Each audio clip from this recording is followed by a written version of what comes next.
Thank you. Thank you for inviting me. I hope I can enjoy you with the story and my experience in smart textile. I want to say to Florian that Statex is a great company. You should approach them whenever you look for conductive fabrics, conductive yarns. They have been in the business for many years. We know them pretty well. I think we have all samples that exist from Statex. I have to admit, I really don't know whether we are using Statex in our product at the moment, because things are also evolving very rapidly, and some of the areas become commodity, and new players are in the game very fast. But I hope that Statex can still be in the game and still do all the innovation that are necessary for a company like Ohmatex really to survive. I'll see if I can use this. First of all, short about Ohmatex. We are a private limited company. I have the honor of being founder of Ohmatex. Today, we have a group of investors, private investors, rich people, 14 people that really believes in smart textiles, and they have invested in Ohmatex to make all the development and innovation possible for us. And also to ensure that we can really fulfill our commitments to the clients that we work for. Besides that, we have subsidiary companies where we put products into, because Ohmatex is a development hub. We have the skills necessary for integrating electronics and develop smart wearables. Whereas when it comes to domain-specific product development, a medical device, it's much more into how does that product work for end users. We plan to introduce a new joint venture on muscle performance monitor, and you can experience that that is a sports product, and possibly we need to team up with clients that are into the sports area already. We are still a small team, I have to say, and the reason for that is that smart textile is not yet a very mature industry. It's still evolving, and everybody that claims marketing analysis where they predict the exponential growth next year, look back on the same reports from 2004, they nearly look the same. It's just the year that changed. However, in the last 2 or 3 years, things has really evolved, not at least also because of the entrance of Google as a player, and because a lot of the medical devices are now transformed to sophisticated wearables that is changing the way of people are treated on hospitals. Instead of having boxes on the wall, you can have a much higher freedom by wearing a wearable that can measure the same. What I also want to say here is that we include the skills that are necessary for smart textile, and that means textile engineering, traditional textile engineering, knowing weaving processes, knitting processes, yarn types, everything that are traditional textile engineering skills. I actually started the company Ohmatex because I was believing that Denmark was strong in textiles. However, I found out that all these skills has moved to Asia. So I needed to look around in Europe, and there are still textile engineering skills available and educated people that know textiles. However, it's a relative small group of people that has these skills still. And then electrical engineers, software engineers. Recently, also we include UX designers so that we can ensure that the products that we do actually meet the requirement from the user and the expectation. And we are still growing. Shortly about the history, I started the company in 2004. I had a background from engineering and IT, and I thought that was a great opportunity. I used the first 2 years just to scout around where could I find people that was interested in this field. It was first back in 2007 that we had the breakthrough, and that was a full-scale commercial development of a firefighter suit. And that gives us really a learning. And that learning was that it's not only that it should technical work, it should also fit a certain cost expectation by the end user. As a small company, of course, we had issues on targeting products that were fit for consumer segment. So our focus was mainly to ensure where can we really add value to the professional segment. And we were lucky that we had a contract with the European Space Agency in 2009. And then we also worked on some large public funded projects in the European Commission framework programs. And that was simply to ensure that we could have the foundation for developing technologies that could suit for smart products. In 2014, I decided to include investors. Until that, we were finally or fully financed by the money that I had in the pocket and the money that we earned by daily work. However, in 2014, things were escalated. We couldn't just work on traditional thinking of entrepreneurs, where you start in the garage and make growth. You really need money to expand. And today we have, as I said, 14 investors that support our development and our growth. This year we are introducing a wearable product. So we are moving from not just being an engineering company, also to actually marketing a product that is our own. We had a vision, and the vision is that we can work intersection between electronics and textiles. So everything we do is in that field of combining textiles and electronics. And it's two very different industries. As you know, textile industry is a high volume, very machine intensive industry, similar to the electronics industry, but not so highly labor intensive, but more robotic. And everything that merges these two worlds are difficult. And I could spend more than an hour explaining how people are using a scissor to cut a conductive thread and see if they can sew it together, and that will not work, as everybody knows. But this intersection between electronics and textile,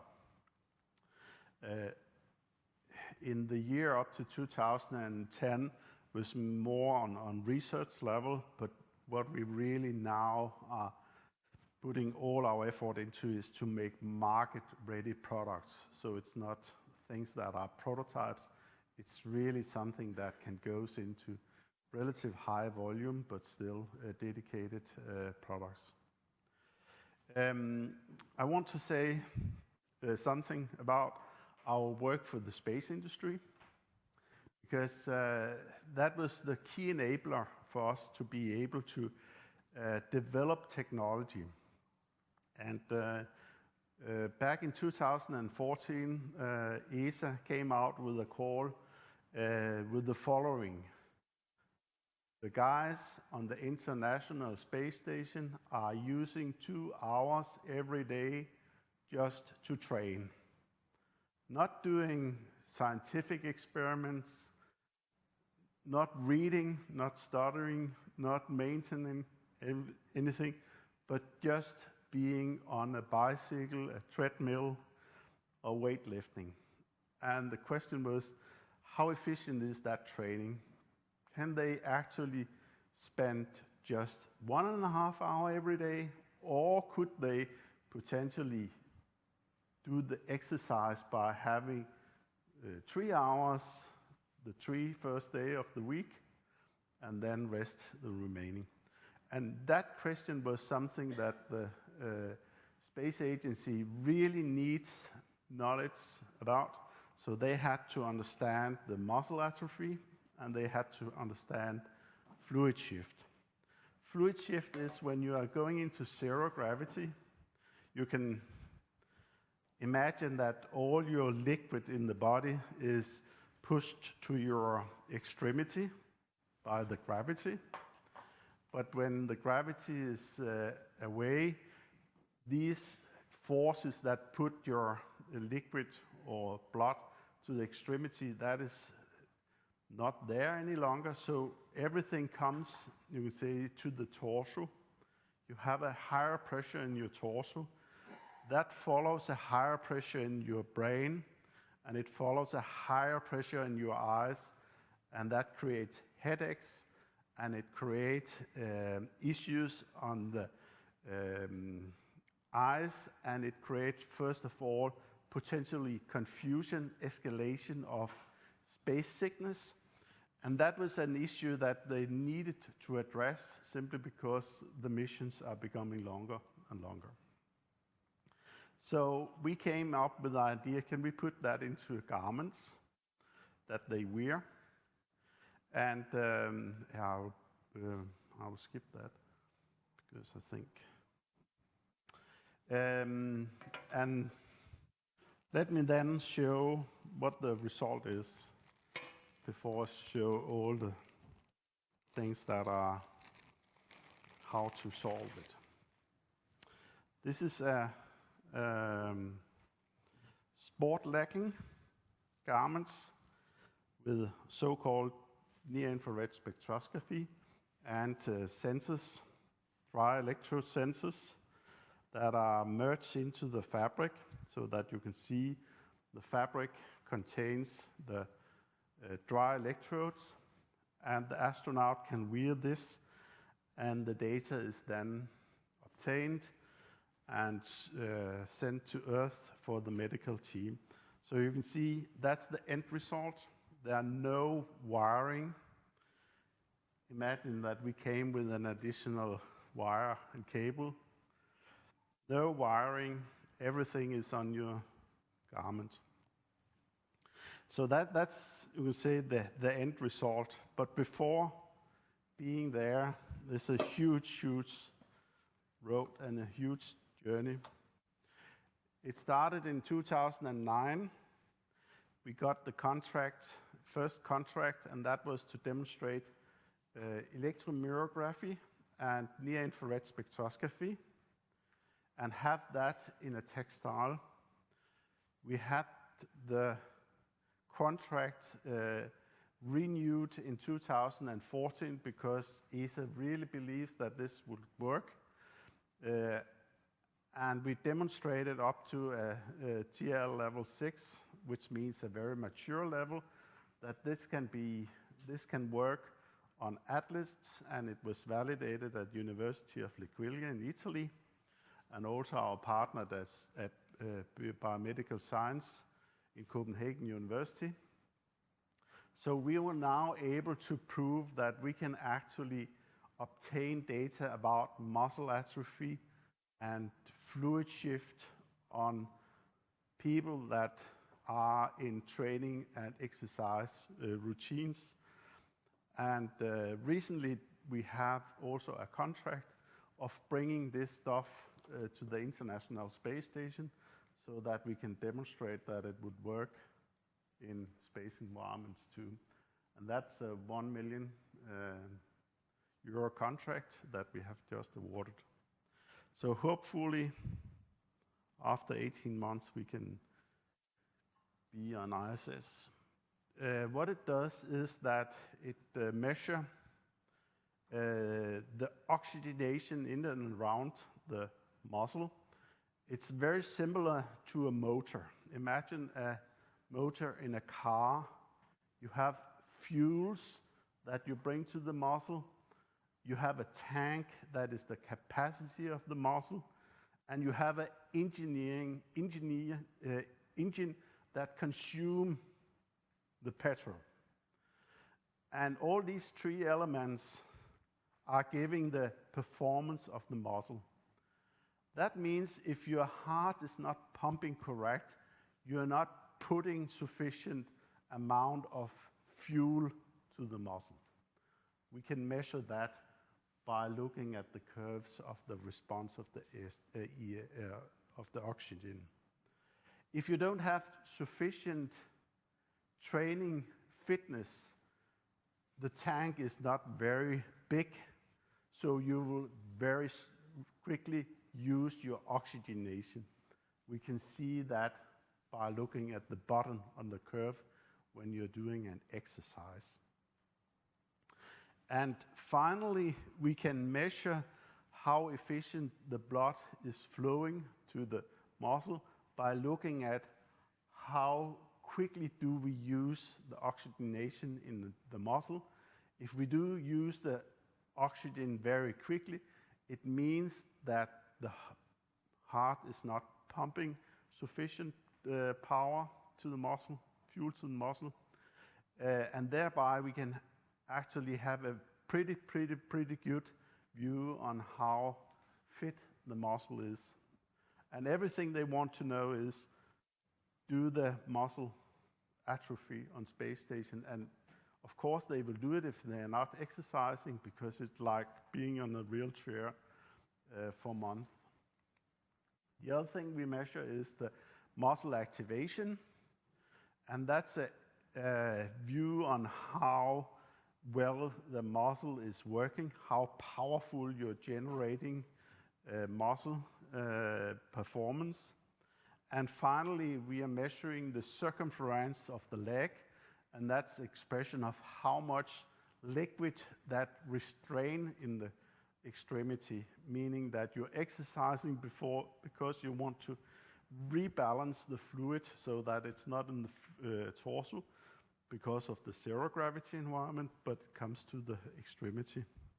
All this is, of course, put into a software algorithm that can give a view on these three parameters. How does the heart work? How does the muscle work? And how does the fluid influence the way the muscle work? We are putting this into a trouser, and you can say for us being able to have it demonstrated on ISS, we need not just to confirm to certain technical purposes. They don't want gadgets. They really want it to be a scientific tool that they can give, that they can use the data to get new knowledge. And first of all, there is a mystery in space among astronauts where they are a knowledge that if you're training 5 days on Earth on same machinery, same time, same amount of pressure, power, etc., etc., etc., and you do it on the same machine, etc., etc., etc., performance on ISS, you have a complete different exercise strength, meaning that you are not as fit as you were if you do the same exercise routines on Earth.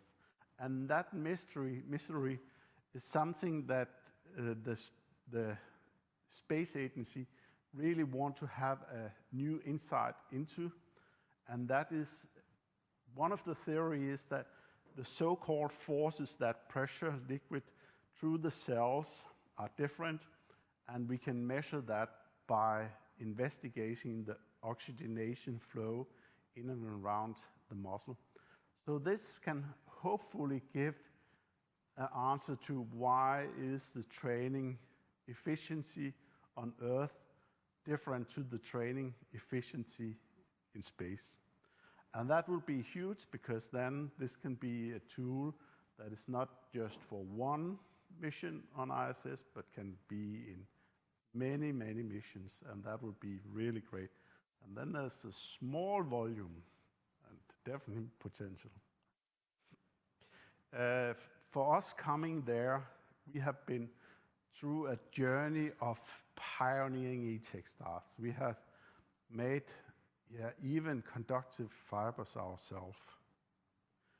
We have done textile wiring and circuitry, meaning weaving, knitting, straightening wires into the fabric. We were the first to demonstrate how to put it into elastic. And that's a funny thing.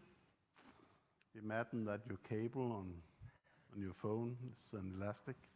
And we use that for sensors.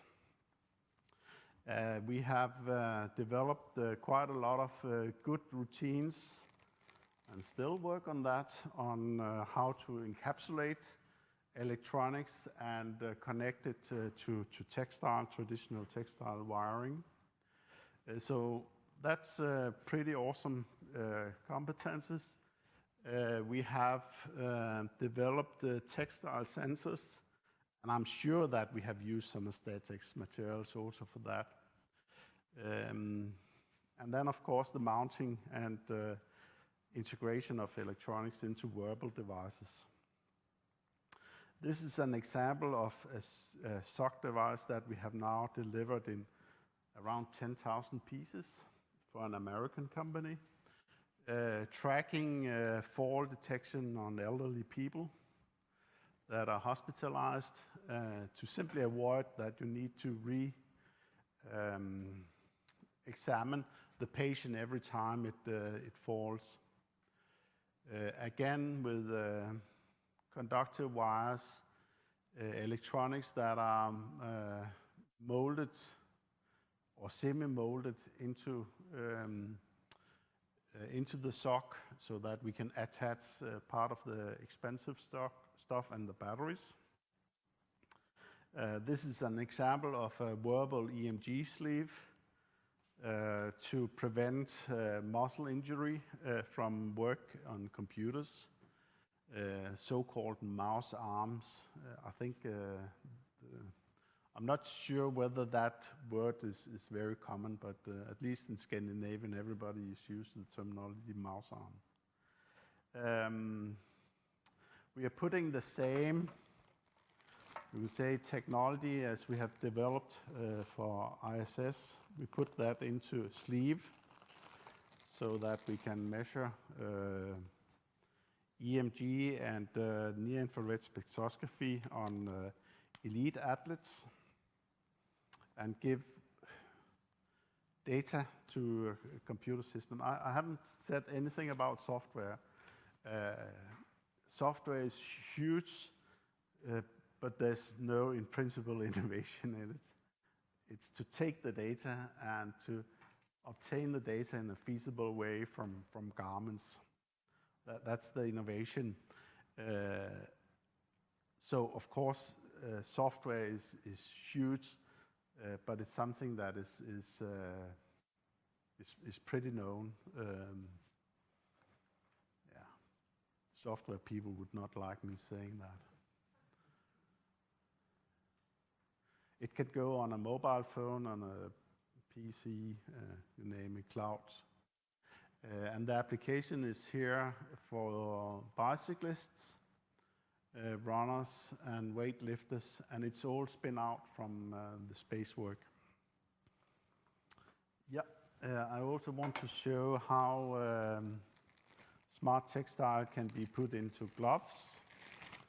This is a glove that we have developed with a company here in Holland. A more sophisticated way of putting accelerometers so that you can really make very interesting virtual reality application. And I'll not disclose, but there's a huge potential of integrating all kind of sensors and small PG element, and you can imagine into the finger so that you can make huge experience on games and also for work. Yeah, that was my story.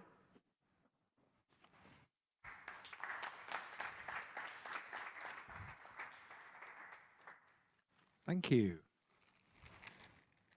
Would you like to? Yeah.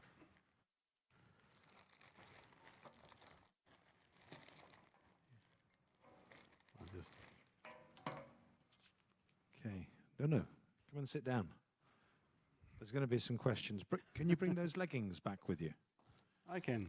I want to just hold the most expensive pair of leggings that have ever been made. Stop it, I will. I was interested. I mean, so they've cost about 500,000 euros so far? The investment that has been into this up till now is 800,000 euros. Okay. And then the next step to make two pieces is 1 million euro. Okay. So a little bit more expensive than Lululemon. Yeah. And in here, I still can't see the sensors. Maybe you have to turn it inside out. Yeah. They're here. Wow. Okay. And we also have the near-infrared spectroscopy sensor, which is part of the detachable module. Okay. And maybe actually going into space in the next... Maybe 100%. Well, okay. In the next year, 2 years? No, 3 it years? will be after development phase or maturing phase on 18 months. Ah, okay. So soon. The phase is that you have developed something that you have demonstrated on Earth, and then you have a commitment for ESA to bring it to ISS. And the steps to bring it to ISS includes a lot of certification and customization to include space compliant components, outgassing tests, a number of, you say, certification steps that are necessary to be included into the environment on ISS. And that's the 1 million euro. Well, It's not to make the garment. Okay. I was pleased to see, though, that even though it hasn't already been into space, that you've already identified applications for the product here back on Earth. Yeah. Mouse arm is a new thing to me. Mm-hmm. I think I have it, actually. I was working a lot away last week. It's like an aching in the muscle. Yeah. Okay, good. You've now diagnosed my... Pretty many people are suffering from... Okay, maybe I can borrow your... So, will you be going to the Consumer Electronics Show with your products? Out of it, I just mentioned it earlier. It struck me. I'm not sure. I really don't know. Okay. Yeah. As a founder, there are a lot of things I don't know. Okay. So. Okay. I can open it up to you now. We have a microphone. Do we have? Yeah. Okay. Well, we'll start with this lady here. Ladies first, and then we'll come to you, sir. Okay, thank you very much. Once again, Anna Manuelit from Ohmatex, the European Apparel and Textile Confederation. I have a very quick question for you. You said, if I understood correctly, that 10 years ago, companies were looking more on R&D developments, and today products are going more and more towards the market. Yeah. Do you think that the products that are already in the market are enough? I suppose no. And since we don't have the products, the lots of products that we are producing in Europe in the market, what is the reason why for not being in the market yet, in your opinion? Thank you. Yeah, you probably want to have me to say that it's certification issues and standardization, but it's not. It's not only that. It's a cost. It's a cost element, and what we bring and here, this is not new. Actually, a lot of this stuff have been shown in old James Bond movies. So the idea of having smart textiles is not new, and we're always competing with traditional electronic solution that you wear in watches, or that you have as electrodes with wires, and you cannot at the moment compete fully with wearable solution, and that may shift in years to come, where you can manufacture things cheaper. And probably we are there yet, I'm not sure, but we are pretty close. And that will turn everything around, and that will not make traditional boxing of electronics competitive to wearable solutions. You familiar with Moore's Law? He was the founder of Intel. Is that right? He was Intel. And I think he said that the processing power of his chips doubled every 18 months or something. Or if you flip that the other way, they reduced to half the size for the same processing power every 18 months. And they started off, of course, in big supercomputers, then PCs, then laptops, then smartphones, then watches. Where's the next natural step? And I believe it's semiconductors in fibers. That's where it's heading. And it's all in the laboratory at the moment at places like MIT. But these companies have a interest in maintaining value in their businesses by getting us to buy products with microchips in them. And yeah, a lot of investment have been done in the, or is at the moment done in the silicon industry to adapt to a smart cloth, and to make product available that can fit into the manufacturing process, where you have things in weaving machine, knitting machines, laminations, techniques, and things that are traditional known from textile. okay. Hello, can you hear me? Yeah. I can hear you. Ogul R7 from ISCO. I was just wondering if you looked into the compression area, because we're talking about the fluid. Yeah. What I couldn't have in my presentation was another spin out that we have done from the work for ITA, and that's to measure edema, swelling in leg, and we have identified that as potential use for elderly people that are under medication, diuretical medication, and to track that medication and the effectiveness of that medication. There's a potential application for making a wearable device into a sock. So that's something that we follow actually at the moment. And we have certain other ideas on how we can penetrate that into the pharmaceutical industry. Thank you. Dave Holt, Potter Clarkson. Just a very quick one. Does it have to be in a dry environment, these sensors? Do they operate in a liquid environment, for example? What's the utility of this in sort of a non-air environment of interest for monitoring performance? The reason why we are focusing 100% on dry electrodes is, first of all, the application on the space station requires, it's a huge issue on having water spraying on ISS. You can imagine all the water bubbles that are flowing around and reaching electronics inside some equipment and make things dirty on surfaces. So that's absolutely a no-go, having spraying to wetting the electrodes. The other is that we think that it's so feasible that you can just put a sleeve on your leg and run. You don't need any wet electrodes with adhesive that you have to put onto the leg with the wire, with the electrode. You just put a piece of garment to your body and you can go. So yeah, and dry electrodes, I have to say, some of you may have heard, oh, dry electrode don't work, oh, it's so blah, blah, blah, blah. They need to be wetting 5 minutes after you start, blah, blah, blah. It works 100%, and it works.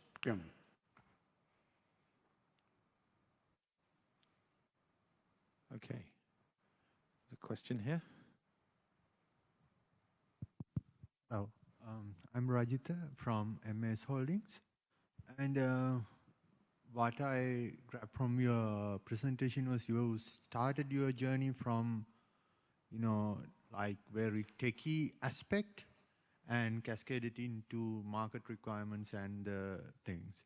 So my question is, what are the avenues that you see are much potential into wearable textiles at the given moment? Yeah, It's a big question. it's a big question. I have been into this game for more than 10 years, and every time I stand on scene, people are asking, what is the largest potential of smart textile? And I have come to that, I don't care, because I know at some time everything will have that transform, whether it's sports device, medical device, everything that you are in touch with your body will be transformed to wearable. And what is the potential, big or small, depending on what you're doing and how you're doing it, and what you can add on. If you're a textile manufacturer and you can add fashion elements, smartness, things that are emotional, attractive, you can grab that market from the electronics guys. Whereas if the electronics guys are taking all the benefits from textile, the washability, the softness, they can grab it. And then who do own the potential? I have a statistic. If it's any use, I don't know. We'll try. There was a piece of research that was conducted by the World Economic Forum in 2015, and they presented a series of statements to I think it was about 800 technology vice presidents in big companies all around the world. And these statements were, they asked these tech guys to rank these statements in as to whether they were likely to happen or they would happen by 2025, so 10 years in the future, back in 2015. And some of these statements were, for example, the first 3D printed liver transplant, or a city without any traffic lights. They were various things, all about data, of course. You guys are the data collectors. But the top scoring one, it was over 90%, was that by 2025, 10% of the world's population will be connected to the internet via the clothes they wear. And that wasn't a wearable stuck on. This was integrated into the clothing. There's a stat. How true? I don't know. Even if it's 5%, that's still about 500 million people in 5 or 6 years' time. Yeah. Your investors will be smiling if that happens, won't they? Sorry, well, I hope that was of some use. Is there another question? Yes, Mr. Dalsgaard. Well, first of all, thank you very much for your enlightening presentation and demonstration. My question about the electrodes, the dry electrodes, is your equipment washable? Is it flexible? It's washable 30 times. And even on top of that, we have washed things 150 times and it still works. We haven't conducted, you can say, systematic trials above the 30 washes, but it's pretty reliable even after washing cycle of normal. It's flexible, so it will fit on all body parts? I don't know what you. But which body parts are you? Yeah, and are you talking about the electrodes, or are you talking about the fabric where you have laminated the electrodes, or is it the lamination process that you refer to? I'm not sure. Is it only the fabric? Yes, how it touches the skin. The fabric can be washed after up to 30 wash without any issues on stretchability, conductivity. Yeah. Can you confirm that?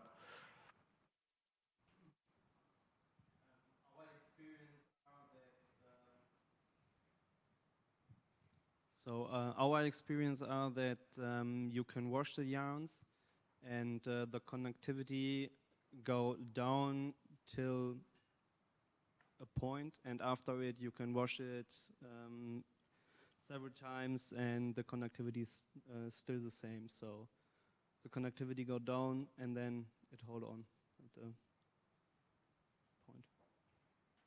Okay, thank you. One more question, or are we all done? Okay. Yeah. Thank you. Excellent. Thank you very much.